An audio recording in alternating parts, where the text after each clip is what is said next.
प्यारे बच्चों, संस्कृत की कक्षा में आप सभी का स्वागत है। आज हम लोग षष्ठः पाठः पाठ 6 को पढ़ेंगे, जिसका शीर्षक है भ्रांतो बालः। भ्रांतो मतलब भ्रमित, बालः लड़का, भ्रमित लड़का। प्रस्तुतो अयं पाठः संस्कृत प्रौढ़ पाठावलिः इति कथाग्रन्थात् संपादनं कृत्वा संगृहीतो अस्ति।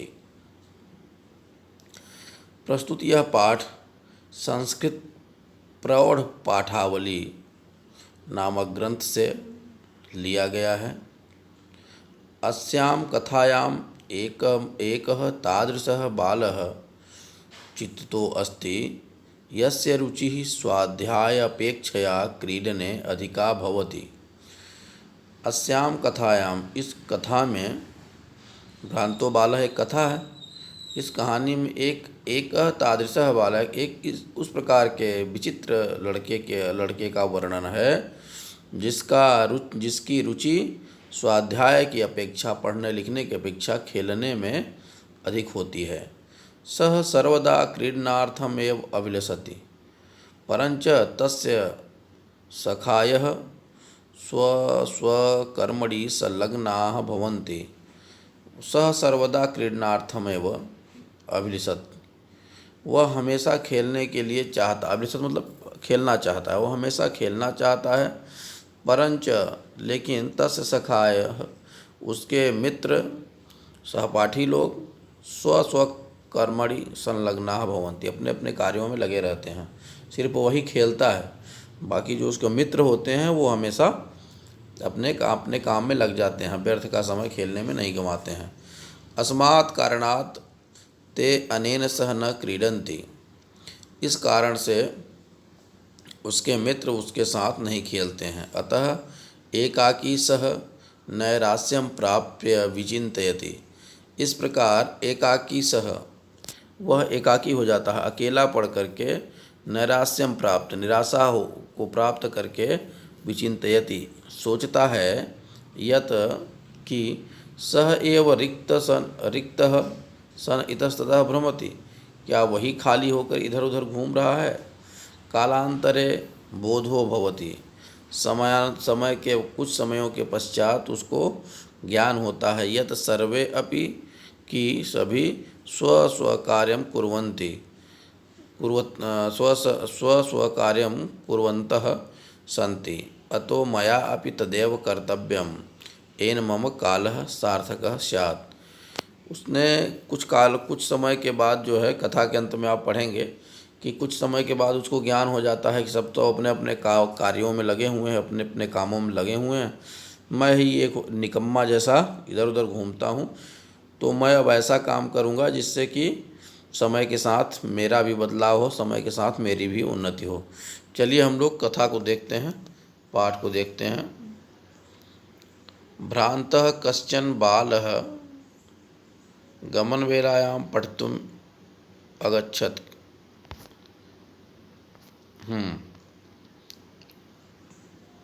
भ्रांतः कश्चन बालः पाठशालागमनवेलायां क्रीडितुम् अगच्छत्। भ्रांतः का मतलब मैंने बताया आपको, भ्रमित कोई बालक, कश्चन माने कोई, बालः लड़का, पाठशालागमन वेलायाम विद्यालय जाने के समय में, क्रीडितुम् अगच्छत् खेलने के लिए चला जाता है।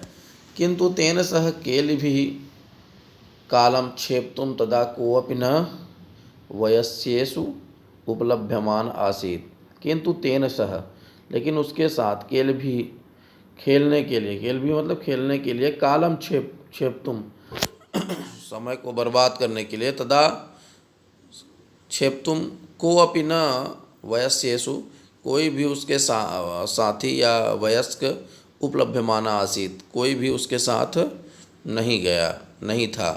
कहने का आशय यह है कि एक भ्रमित लड़का है जो पाठशाला जाने के समय में पढ़ना चाहता है, खेलना चाहता है, किंतु उसके साथ कोई भी समय को बर्बाद करने के लिए, खेलने के लिए कोई भी उसके साथ वयस्क उसका साथी नहीं जाता है। यतः ते सर्वे अपि, क्यों नहीं जाते हैं, आगे देखिए, यतः ते ते सर्वे अपि, वे सब पूर्व दिन पाठान स्मृत्वा विद्यालय गमनाय त्वरमाणाः अभवन्, क्योंकि वे सभी पूर्व दिन पहले दिन में पढ़ाए गए, पिछले पाठों में पढ़ाए गए पाठों को स्मृत्वा याद करके विद्यालय गमनाय, विद्यालय जाने के लिए त्वरमाणा अभवत, त्वरमाणाः अभवत, शीघ्रता कर रहे हैं शीघ्रता कर रहे थे। वे सब पिछले पाठ में पढ़ाए गए पाठों को याद करके विद्यालय जाने के लिए तैयार हो रहे थे, ऐसा भी कह सकते हैं, जल्द। तंद्रालु बालः लज्जया तेषां दृष्ट पथमपि परिहरन् एकाकी किमपि उद्यानं प्राविशत्। तंद्रालु बालः, वह आलसी लड़का, लज्जया, जब देख लेता है कि वो लोग तो पढ़ने के लिए जाते हैं और मैं तो यहाँ खेलने में व्यस्त हूँ, तो वह आलसी, तंद्रालु माने आलसी, वह लड़का लज्जया, लज्जा से, तेषां दृष्टिपथमपि परिहरन, उनकी दृष्टिपथ के, उनकी आँखों के सामने से अपने को चुराते हुए, एकाकी किमपि उद्यानम प्राविशत, किसी एक उद्यान में, किसी एक बगीचे में चला जाता है। सह अचिंतयत, वह सोचता है, विरमन्तु एते वराकाः पुस्तकदाशाः, कहता है कि रोकना, विरमन्तु, वो सोचता है कि जैसे मैं नहीं पढ़ रहा हूँ, कहता है कि विरमन्तु एते वराकाः पुस्तकदाशाः, अरे इन पुस्तक दासों को, पुस्तक के दासों को, इन पढ़ाकुओं को विरमन्तु, रोकना चाहिए। अहम तो आत्मानं विनोदिष्यामि, मैं तो अपने आप को प्रसन्न रखूँगा। सम्प्रति विद्यालयं गत्वा भूयः क्रुद्धस्य उपाध्यायस्य मुखं द्रष्टुं नैव इच्छामि। सम्प्रति, अब, विद्यालयं गत्वा, विद्यालय जाकर, भूयः माने फिर से, पुनः, क्रुद्धस्य उपाध्यस्य, उपाध्यायस्य, गुस्सैले उस शिक्षक के, मुखम द्रष्टुम नैव इच्छामि, मुख देखना नहीं चाहता हूँ। कहता है, अरे रोको इन पुस्तक के दासों को जो प्रतिदिन पढ़ते रहते हैं किताबें, मैं तो अपने आप को ही खुश रखना चाहता हूँ, मैं अपने आप खुश रखूँगा। अब मैं जो है विद्यालय जा कर के फिर से उस गुस्सैले उपाध्याय, उस गुस्सैले उस शिक्षक का मुँह द्रष्टुम नैव इच्छामि, देखना नहीं चाहता हूँ। एते निष्कुटवासिनः प्राणिनः एव मम वयस्याः सन्तु इति। एते निष्कुट वासिनः, ये सब यहाँ पे रहने वाले जीव, मम वयस्याः सन्तु इति, प्राणिनः, ये जो निष्कुट वासिनः हैं, जो यहाँ पेड़ पौधे में रह रहे हैं, ये बाहर में, ये सब मेरे जो है अब वैस्याः सन्तु होंगे, क्या मित्र हमारे होंगे। अथ सह पुष्पोद्यानं व्रजन्तं मधुकरं दृष्ट्वा तं क्रीडितुं द्विवारम् आहवयत्। अथ, इसके बाद, सह पुष्पोद्यानं व्रजन्तं, पुष्प उद्यान की तरफ व्रजन्तं जाते हुए, मधुकरम, भंवरे को देख करके, तम, उसको, क्रीडितुम द्विवारम आहवत, उसको खेलने के लिए 2 बार बुलाता है। इस प्रकार से वह आगे जाता है और देखता है कि एक भंवरा जा रहा है पुष्प उद्यान की तरफ, तो उसको जब पुष्प के बगीचे की तरफ, तो उसको जो है 2 बार आवाज़ देकर बुलाता है। तथापि, फिर भी, सह मधुकरः अस्य बालस्य आह्वानं तिरस्कृतवान्, इसके बाद वह भंवरा अस्य बालस्य, इस लड़के के आवाहन को तिरस्कृतवान, आवाहन को तिरस्कृत कर दिया, अर्थात उसके बुलाने पे नहीं आया।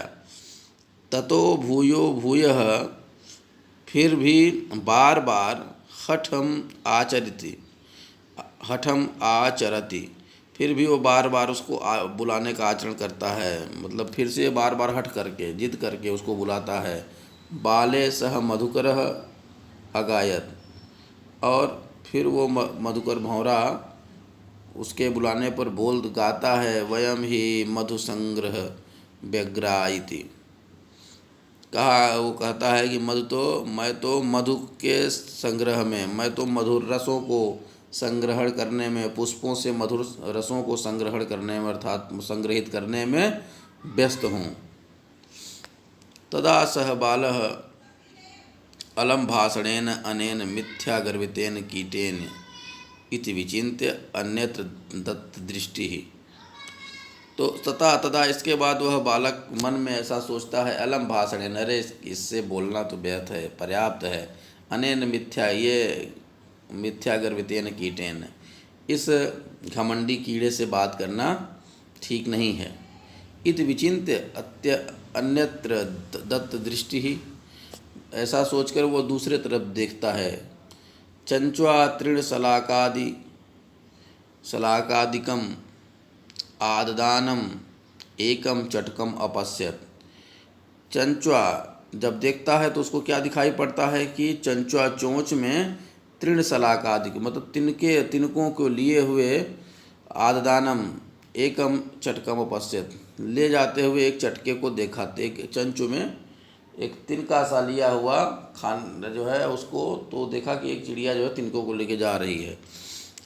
अवदच्च, और बोलता है, अय चटके पोत, अरे चटका, मानुषस्य मम मित्रम भविष्यति, मुझ जैसे मनुष्य का मित्र बनोगी। ये ही क्रीडावह, आओ खेलते हैं। एतत् शुष्कम तृणम त्यज, इस सूखे हुए घास को छोड़ो। स्वादूनि भक्षय कवलानि ते दास्यामि, अरे कहा कि हे चटका, तुम मुझ जैसे मनुष्य का मित्र बनोगी, आओ खेलते हैं।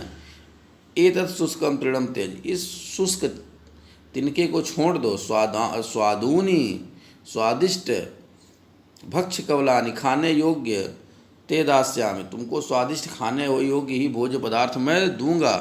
इति सहतु, वह क्या बोलती है चटका, तो सहतु, वह तो बोलती है, मया वट ध्रुवस्य शाखायाम नीडम कार्यम, कहा कि मैं तो वट वृक्ष के शाखा में नीडम कार्यम, नीड बनाने का कार्य करना हूँ, बनाने का कार्य कर रही हूँ, घोंसला बनाने। उसने कहा कि मैं तो वट वृक्ष की शाखा में जो है वट के पेड़ पे, बरगद के पेड़ पे घोंसला बनाने का काम कर रही हूँ।